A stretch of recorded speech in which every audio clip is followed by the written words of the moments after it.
Piers Morgan, 56, addressed the incident on his official Twitter page while giving his 7.9 million followers a rundown of what the gentleman had said. He tweeted, "Merry Christmas to the delightful gentleman who just stopped his car in Chiswick to video me on his phone as he shouted, 'Piers Morgan, you're a effing PK. To be fair, if I had a car that cheap, and a head that gnarled, I'd be permanently enraged too.'" The former Good Morning Britain star's fans were clearly amused by the tweet as they took to the comment section to weigh in with their thoughts. Chairman of the 19 quipped, "That's how I speak to my mates all the time, to be fair." Another fan, @Edward Caravan, wrote, "Didn't get to you at all, did he? Ran home to tweet to your 7 meters followers, he's absolutely reeled you in there." @Perbrookton chimed in, "There must have been kids around if he only used language like that to describe you." Meanwhile, one annoyed Twitter user, @Canada253965337, wasn't happy with Piers making fun of the unidentified man's inexpensive vehicle, tweeting, "The saddest thing about this is that you think there is something wrong with having a cheap car." Another fan, @Torzed34 Crane, joked that the person who shouted the insult at Piers was probably Lord Alan Sugar, who shared a lengthy feud with the journalist last year over the latter's criticism on the government's handling of the pandemic. The Apprentice star took issue with Piers over the matter and called him out on Twitter, prompting a huge rift between the two, which the TV broadcaster claims has since been settled.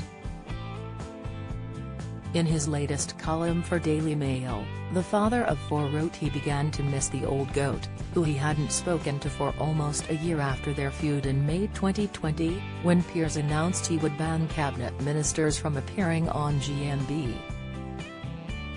In an interview with The Sun last year, Lord Alan said he was sick and tired of Piers' terrible reporting, after utilising his Twitter account to question his former Apprentice co-star why he thought a minister would want to appear on the ITV programme if they were only going to be scrutinised and bullied. But it looks as if the pair have called a truce. "I've even missed Sugar as a human being," Piers wrote in his column before recalling the plentiful occasions he and Lord Alan had enjoyed holidays to Saint-Tropez with their families together. He also shed light on an incredibly kind letter the businessman sent after Piers' father had suffered a stroke, noting that beneath his gnarly, blunt and often breathtakingly rude exterior, he's got a good heart. Lord Alan's spokesperson had supposedly reached out and suggested that the two settle their differences once and for all with a get-together. In an email he would send to his friend-turned-foe, Piers wrote, "I'll be honest, I thought you went OTT with the abuse, which got way too personal, obsessive and nasty. I was only doing my job of holding the government to fierce account for the appalling way they handled the pandemic, which cost many thousands of lives. But I've almost missed you, and I've definitely missed Lady Anne, so let's put it behind us and bury the hatchet. Just let me know which part of your skull you'd like me to bury it in." Piers recently inked a deal to front a brand new show on Talk TV with former GMB director Aaron Gordon. Aaron, who has taken over as executive creative director at News UK Broadcasting, revealed to fans on Twitter that the prime-time show is expected to premiere early next year.